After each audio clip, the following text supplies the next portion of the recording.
Olá, tudo bem? Que as bênçãos de Jesus estejam conosco. E hoje eu queria falar um pouquinho a respeito de autoconhecimento, né? Que é tão necessário em qualquer doutrina espiritual. O autoconhecimento é a base para a gente se desenvolver, para a gente evoluir, né? E é a respeito disso que eu gostaria de conversar hoje. Mas primeiro eu vou pedir para que a gente feche os nossos olhos para realizarmos uma prece. Senhor Jesus, aos nossos guias espirituais, nossos mentores, pedimos para que nossas mentes e nossos corações estejam abertos para as mensagens, informações e conhecimentos que iremos trocar, para que dessa forma possamos refletir acerca da nossa vida e daquilo que precisamos, daquilo que devemos fazer para a busca do nosso desenvolvimento moral e espiritual. Que assim seja. Bem, como eu disse, queria falar um pouco sobre o autoconhecimento. Porque o autoconhecimento é a base de qualquer doutrina para que a gente possa se melhorar, para que a gente possa se depurar, para promover a reforma íntima e a nossa renovação espiritual. Pensa, por exemplo, na tua casa. Você precisa fazer uma reforma, você quer fazer uma renovação na sua casa. Aí você percebe que tem uma goteira, por exemplo. E você precisa fazer o conhecimento, então, daquele ambiente. Qual é o porquê daquela goteira? O que está acontecendo? Será que está infiltrando água nas paredes? Qual a razão da goteira? É uma calha que está entupida? É uma telha quebrada? É um acúmulo de água por determinada causa?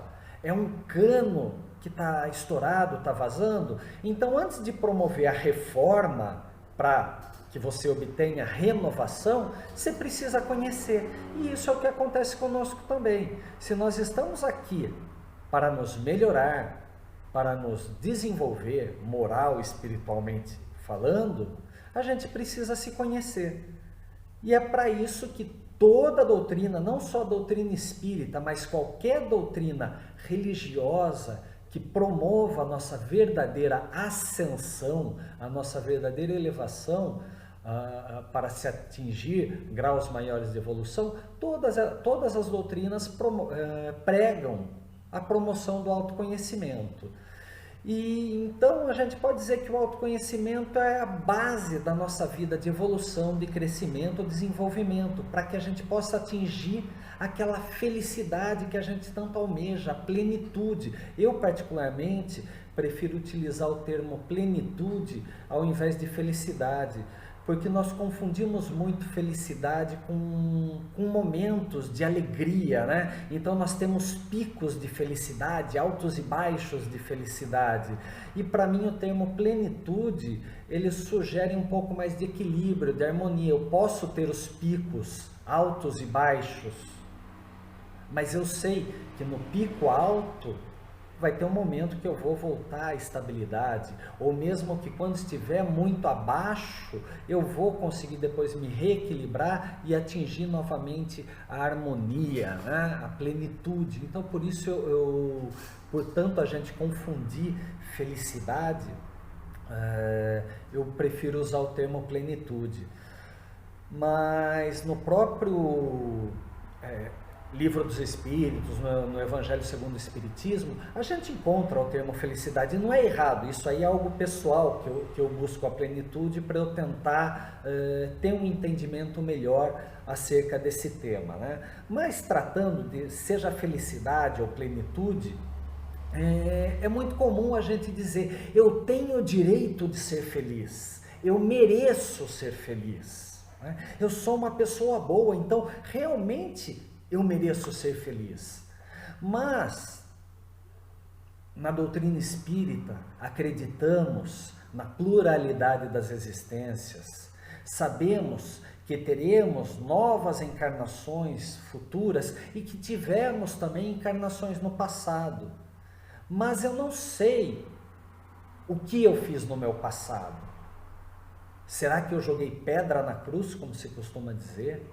Será que eu atirei pessoas aos leões? Eu roubei, eu violentei, eu traí? O que é que eu fiz na minha vida passada? Eu não sei. Nós temos o véu do esquecimento. Então, se eu não sei o que eu fiz nas vidas passadas e eu estou aqui encarnado para saldar meus débitos, como é que eu posso alegar, arrogar para mim que eu tenho o direito de ser feliz, que eu mereço ser feliz? Não, na verdade a gente não sabe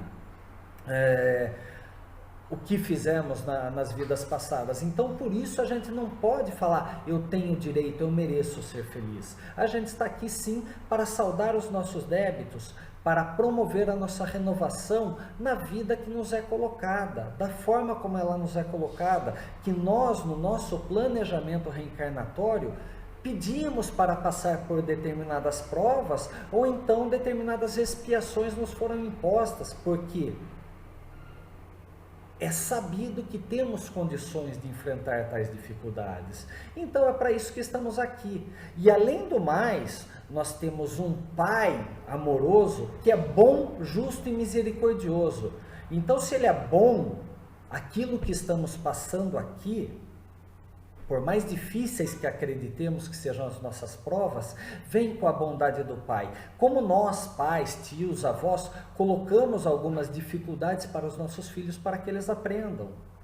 Da mesma forma, Deus é justo.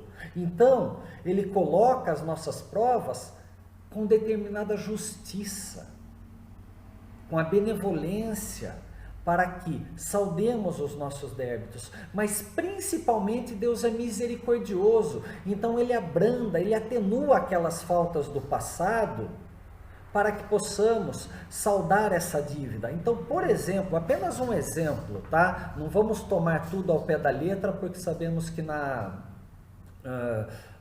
doutrina não tem regras diretas que se isso aconteceu, apaga o débito, a consequência vai ser essa.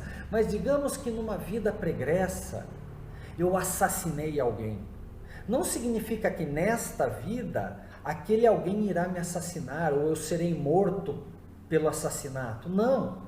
Muitas vezes o que acontece? Aquele a quem eu fiz mal na outra vida, venha nesta vida como um parente próximo, como um cônjuge, para que aquele amor que eu não promovi na vida passada, eu consiga resgatar nessa dívida. Então aí se encontra a misericórdia, a bondade de Deus. E com a justiça dele eu saldarei aquele meu débito, não com a lei do talião, olho por olho, dente por dente, mas sim através das provas de amor. E isso que é bonito na doutrina. Essa é a lição que nós temos que entender para começar o nosso autoconhecimento. Estamos passando sim por provas, por expiações, por obstáculos nesta vida, mas que são necessários para a nossa depuração. E lá no livro no Evangelho segundo o Espiritismo, no capítulo 5, Bem-aventurados os aflitos, nós temos uma mensagem, o mal e o remédio, do Santo Agostinho. E o Santo Agostinho coloca: a vossa terra, este planeta que estamos aqui encarnados, é por acaso um paraíso de delícias, um mundo de alegrias? E ele mesmo nos coloca a prova de se acreditamos realmente na doutrina espírita, nas vidas futuras. Porque todas as causas das aflições, como foi dito, fomos nós mesmos os responsáveis em vidas passadas. Mas se a gente falar que eu mereço ser feliz e que isso tem que acontecer aqui, neste planeta Terra, nesta encarnação, significa que eu estou colocando em dúvida a minha própria fé nas minhas existências futuras. Então, o Santo Agostinho, ele continua numa colocação que eu vou até ler aqui, a frase dele: procurai, pois, a consolação para vossos males no futuro que Deus vos prepara. E vós, os que mais sofreis, julgar-vos-ei bem-aventurados da terra. É isso que Jesus, no Sermão do Monte, falou com bem-aventurados os aflitos. Se eu passar pelas minhas provas, pelas minhas vicissitudes, com fé, com tenacidade, com boa vontade, oferecendo o melhor de mim, nas minhas vidas futuras, talvez até nessa, mas nas minhas vidas futuras eu colherei os bons frutos. Então eu tenho que entender, através do meu autoconhecimento, à luz da doutrina espírita, que as dificuldades aqui estão para a minha depuração. Através de um malho e um cinzel, através de um martelo e uma ferramenta para esculpir a pedra, eu estou me lapidando, eu estou me melhorando. E eu tenho que ter fé de que eu passarei pelas provas com a benevolência e misericórdia do Pai, com a luz dos ensinamentos de Jesus, com a proteção do meu guia, do meu mentor espiritual e daquelas pessoas que me amam, que estão aqui me auxiliando. Eu tenho que ter fé nisso e sabendo que eu colherei os frutos nas minhas novas existências. Porque se eu estou eliminando as minhas imperfeições, as minhas vidas futuras serão muito mais profícuas. Eu terei menos débitos a saldar e poderei trabalhar mais amando ao próximo da forma como eu me amei. E começarei a minha renovação moral. Eu percebi o que eu tenho que me mudar, eu percebi quais são meus vícios, as minhas imperfeições, comecei a trabalhá-los e nas vidas futuras eu não terei mais que trabalhar, porque isso já ficou no passado. E aí eu conseguirei me doar mais àquelas pessoas que estão à nossa volta. E também na questão 920, 921 e seguintes, algumas questões de Kardec para a espiritualidade que nós encontramos lá no Livro dos Espíritos, felicidade e infelicidade relativa. E o Kardec pergunta para os espíritos: pode o homem gozar na terra de felicidade completa?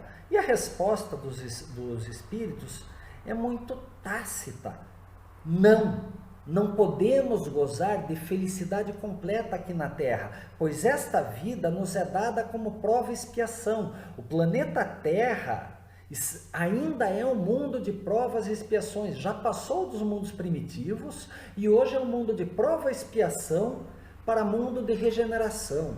Então, no mundo de provas e expiações, o mal ainda impera.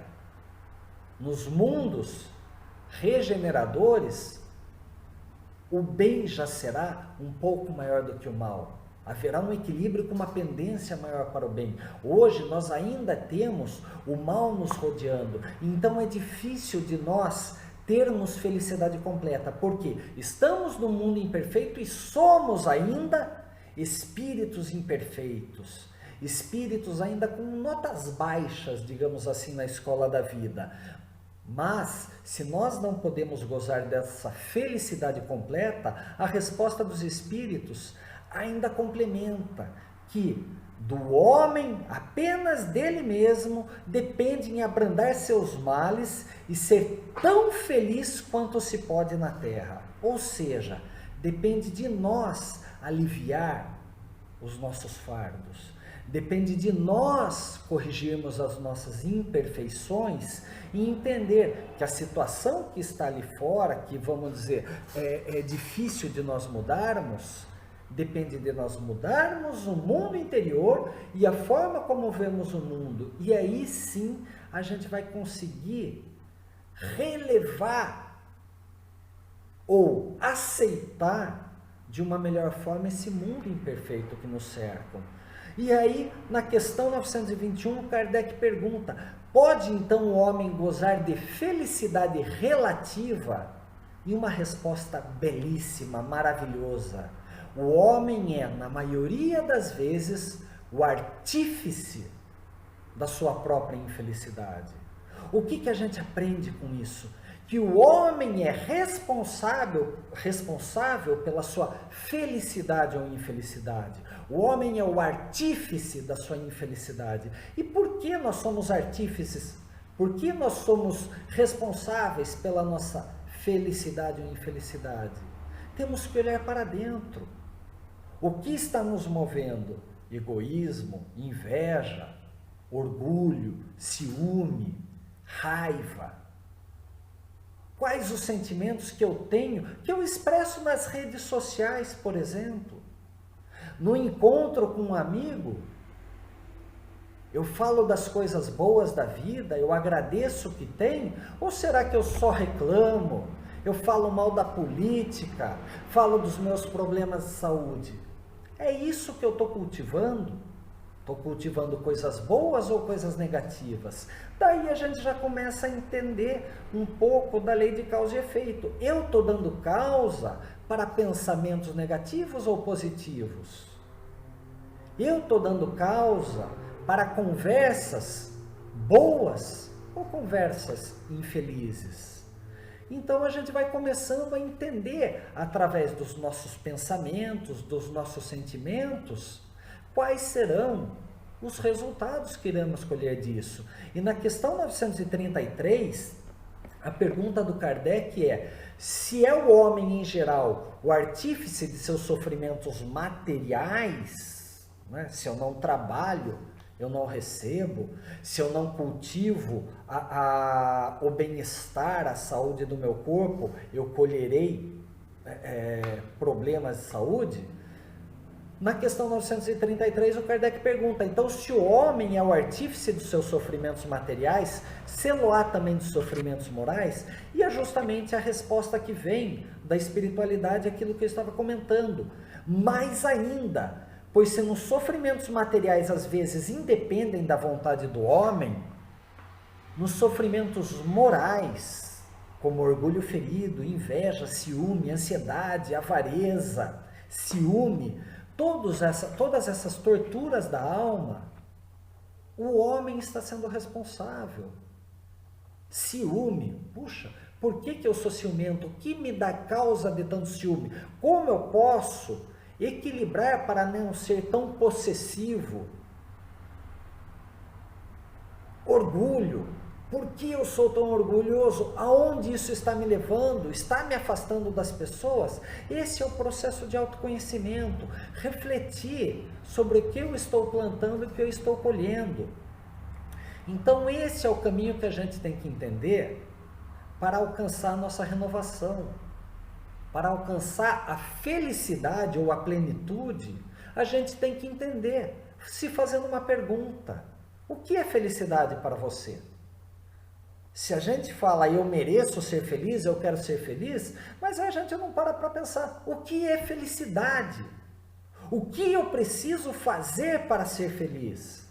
Ah, eu preciso ter muito dinheiro, eu preciso ser muito amado, eu preciso de saúde plena. Não vai acontecer tudo ao mesmo tempo.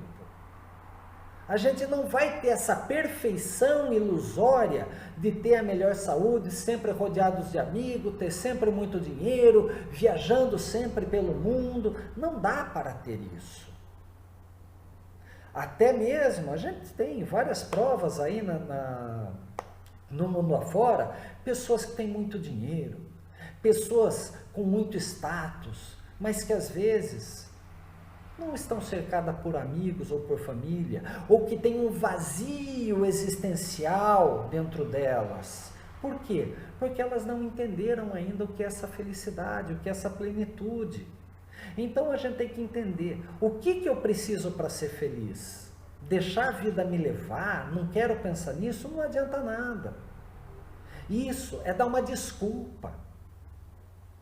Isso é querer ser vítima das situações externas. Não, eu sou responsável pela minha felicidade, independentemente de eu ter muito dinheiro ou não, independentemente da minha saúde como está. Temos pessoas aí acometidas por moléstias às vezes até incuráveis, e que dão demonstrações de felicidade, de amor a si mesmo e amor ao próximo. E por quê? Porque elas encontraram essa felicidade, essa plenitude dentro delas e não fora delas. Então, quando a gente começa a responsabilizar muito o mundo lá fora, quando a gente se sente vítima das coisas, das pessoas, do governo, de Deus talvez, a gente está dando desculpas. Isso é o nosso egoísmo falando. A culpa é de todo mundo. Eu quero que todos venham e cuidem de mim. É egoísmo, é ser vítima. O que eu tenho que fazer, então, para começar a deixar de ser vítima e ser responsável pela minha própria felicidade? Existe uma formulinha, para deixar isso mais claro, de que a felicidade é a somatória de 3 fatores, ou multiplicação de 3 fatores, que são os limites estabelecidos pela vida, as circunstâncias da vida e a nossa vontade. Vamos entender um pouco então esses 3 fatores. O que são limites estabelecidos pela vida? São as nossas características genéticas, coisas que são difíceis de se mexer. Então, por exemplo, poxa, eu nasci com uma determinada enfermidade que eu não tenho como mudá-la. Um problema ósseo, com um problema orgânico, e eu não tenho como mudar porque a medicina, por exemplo, ainda não encontrou a cura, não encontrou uma solução. Isso é um limite que nos foi imposto pela vida. Se tem esse limite, eu não tenho como mudar esse limite, não adianta eu reclamar dele. Então eu tenho que aceitá-lo da melhor forma possível. E também tem determinadas circunstâncias que nós não temos como mudar. A gente não muda o clima, a gente não muda a economia. Algumas pessoas têm sim como transformar a economia do país, do mundo, etc. Mas a gente, vamos dizer, a maioria das pessoas, eu não tenho como mudar a economia do mundo. Eu não tenho como fazer que os países ricos doem as coisas para os países pobres. Então, são circunstâncias que eu não tenho como mudar. Inclusive, as pessoas que convivem conosco. São circunstâncias. Eu não tenho como mudar ninguém. A única pessoa que eu posso mudar é a mim mesmo. Eu posso aconselhar o outro, mas o outro tem o livre-arbítrio para mudar. Então, se a minha felicidade depende de 3 fatores, que são os limites, as circunstâncias e a vontade, mas limites e circunstâncias eu não tenho como mudar, significa que a minha felicidade depende única e exclusivamente da minha própria vontade. E o que é minha vontade? São as minhas emoções, são os meus pensamentos, são os meus sentimentos. E esse sim eu posso mudar a qualquer momento. Eu posso mudar meu pessimismo para otimismo. Eu posso mudar aquela minha zona de conforto para buscar mais entusiasmo, para executar mais as coisas, para me dedicar, para me planejar. Então, aquela questão que a maioria dos expositores colocam, né? Vamos dizer que às 6 horas da manhã, você foi fechado no trânsito por alguém, você indo para o trabalho e alguém te fechou, ou atravessou o sinal vermelho e você quase bateu. E aí você sai reclamando, você sai resmungando e chega no trabalho, e aí, tudo bem? Não, não está nada bem. Um filho da mãe me fechou, quase bateu o carro, e você passa a falar disso o dia todo. Na hora do almoço nem digere direito a comida porque está encalacrado aquele fato da manhã. E aí você volta para tua casa à noite e a primeira coisa, ao invés de falar oi amor, dar um beijo no filho, um abraço carinhoso na mãe, o que você faz? Você começa a reclamar que o seu dia foi péssimo porque de manhã cedo você foi fechado no trânsito ou quase bateu. O que eu ganhei com isso? Então, cabe à nossa vontade mudar aquele sentimento logo de manhã. Puxa, alguém me fechou? Ô, seu filho da... Ai, seu filho de Deus. Ô, meu guia e mentor. Que eu consiga mudar minha vibração. Eu não...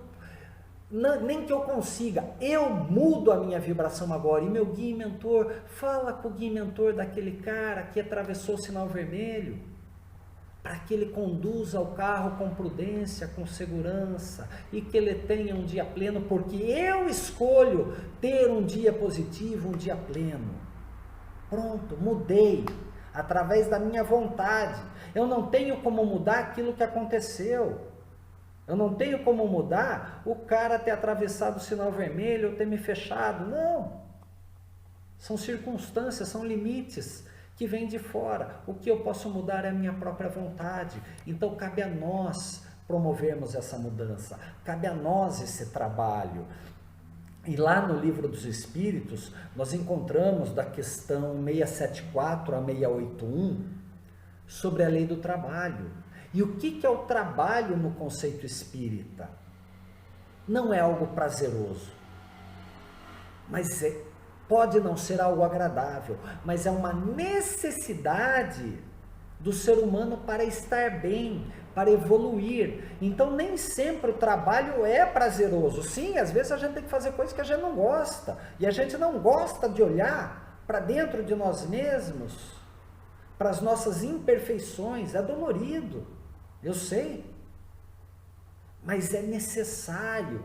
Não é prazeroso, não é agradável a gente se reconhecer como inflexível, como ciumento, como possessivo, como egoísta, como intolerante, como julgador. Não é agradável, não é prazeroso, mas a gente tem que fazer isso para que a gente aceite a nossa imperfeição e aí sim começa a mudar. Agora, se eu não aceitar essa imperfeição, como é que eu vou me melhorar? E da mesma forma, quando a gente faz essa introspecção, lógico que eu não vou olhar só para o lado negativo, eu vou olhar para o meu lado positivo também.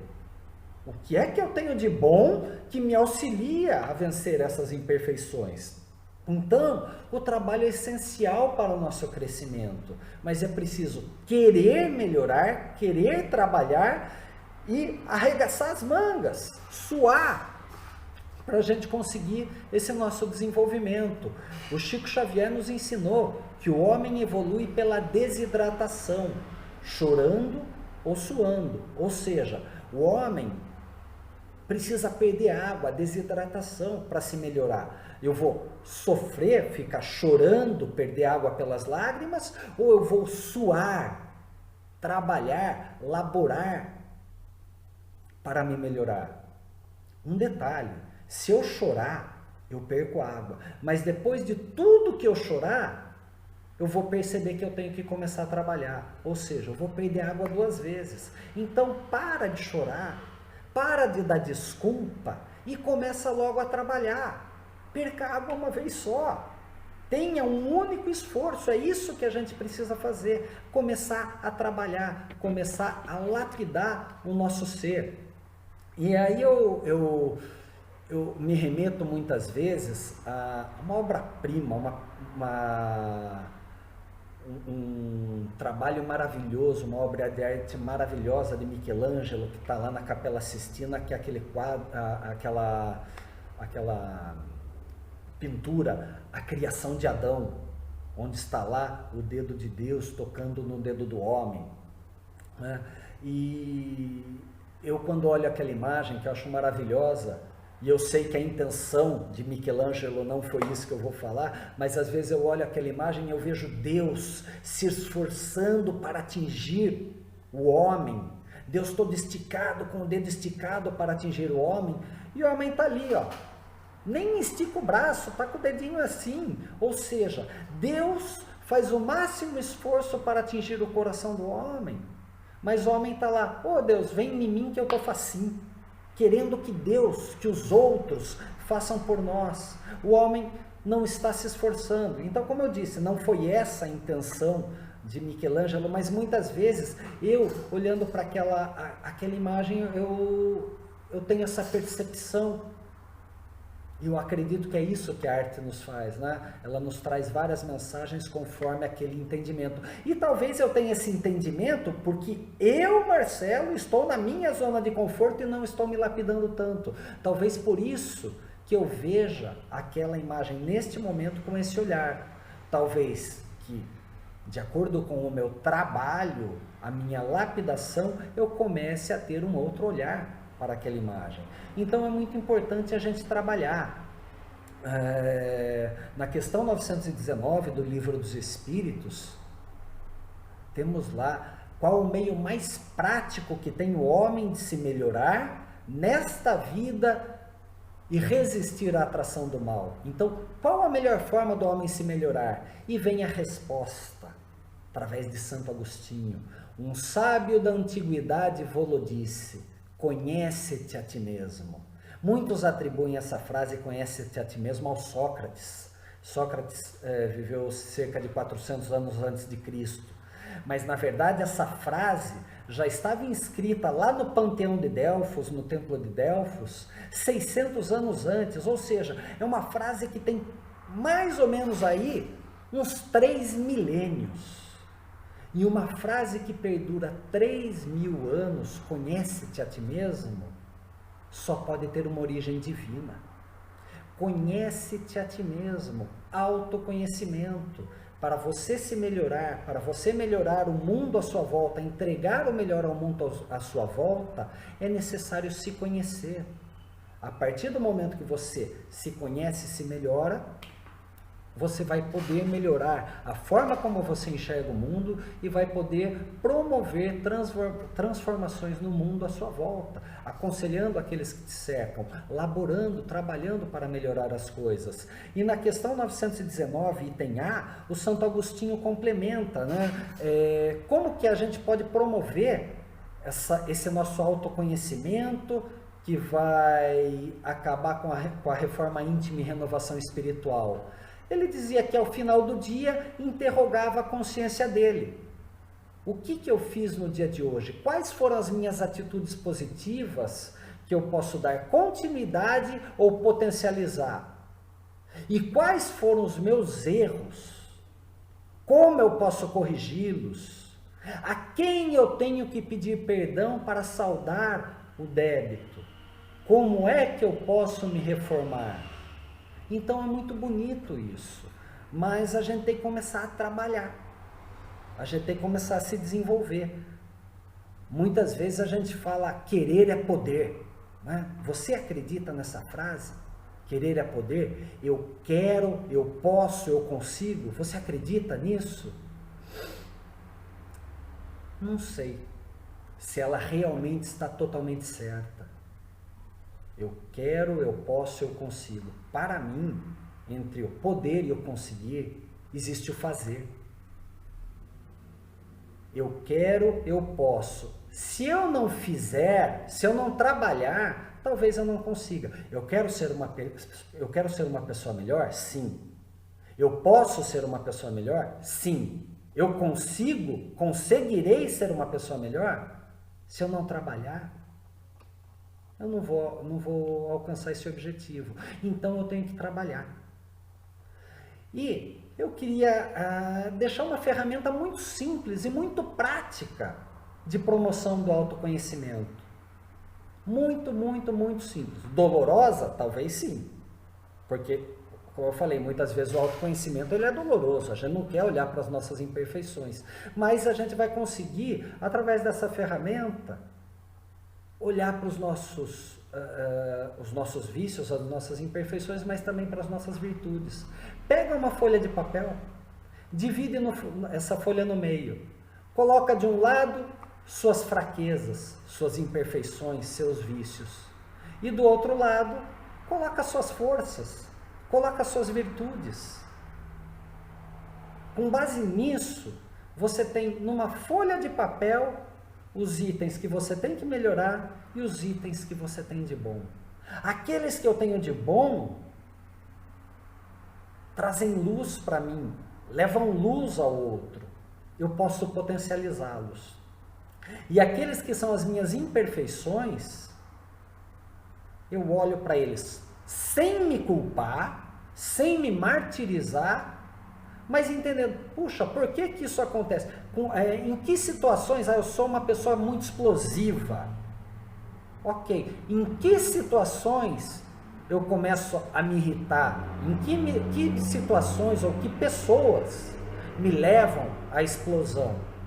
Eu olhando para isso, eu já começo a me preparar. Poxa vida, eu vou ter um evento, uma festa com aquela pessoa que às vezes me tira do sério. Eu já vou me preparando, eu vou orando, eu vou sabendo que talvez aquela pessoa coloque o dedo na minha ferida. Então, o que eu vou fazer? Eu já vou me preparando para isso. Talvez na primeira vez eu exploda de novo, talvez na segunda eu me irrite de novo, mas conforme eu for trabalhando, eu vou me melhorando. Talvez eu exploda e peça perdão. Desculpa aí, não quis falar o que eu falei. E aí a gente já começa a se melhorar. Mas a gente tem que olhar. Uma vez a gente com frequência faz isso entre casais, né? E certa vez a minha esposa me falou: Marcelo, você é muito inflexível. E a minha resposta foi: não, eu não sou inflexível, eu só sei como as coisas têm que ser feitas e devem ser feitas da minha forma. Além de inflexível, significa que eu sou arrogante, né? Que eu sou egoísta, porque eu sou o dono da razão. Então, através daquelas palavras dela a respeito da minha inflexibilidade, eu comecei a perceber em que momentos eu sou inflexível. Eu sou inflexível em todos os momentos? Não, mas é uma tendência maior que eu tenho da inflexibilidade. Então eu começo a me corrigir. É olhar com benevolência, com amor para si mesmo. Então faz esse trabalho.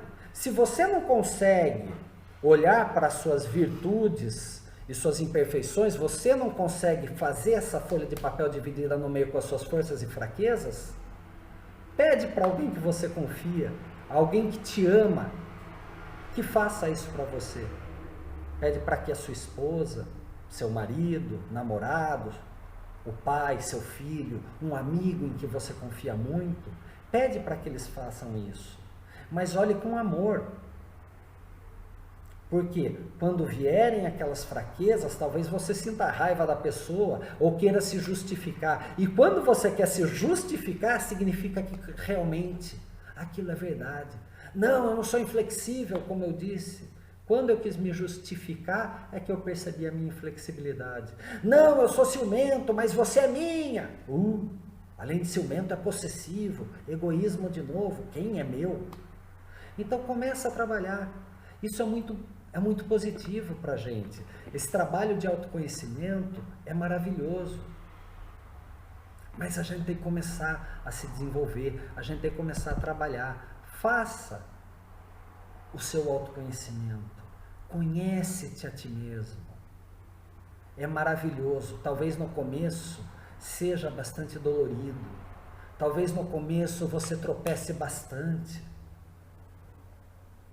Talvez você nem queira aceitar.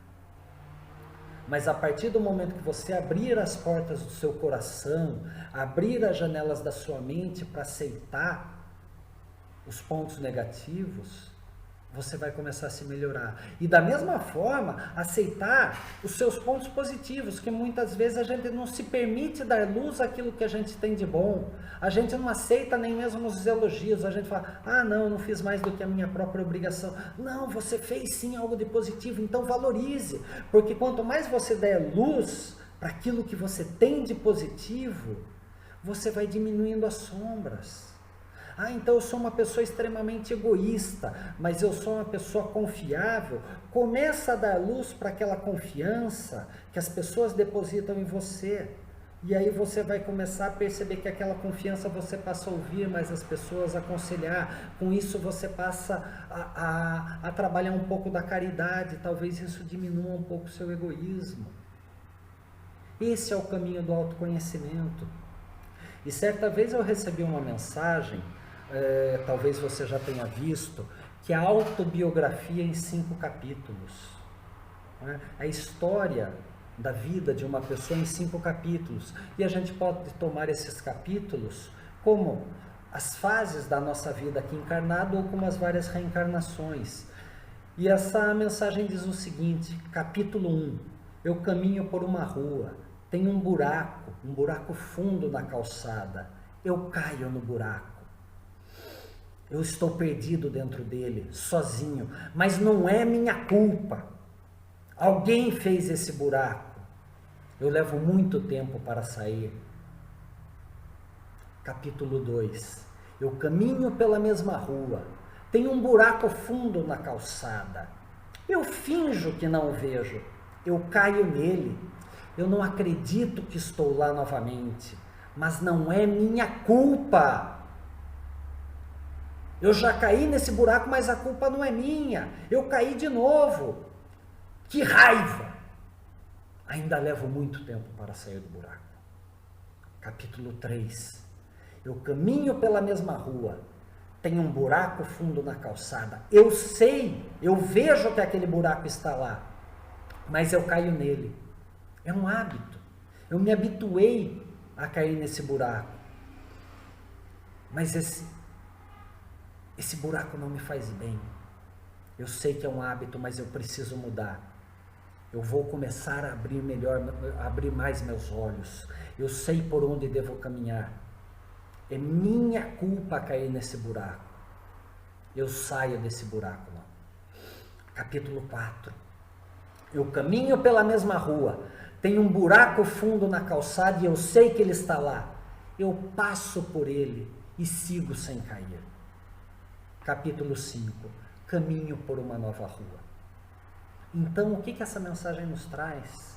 Exatamente as reencarnações que a gente cai, sempre nos mesmos débitos.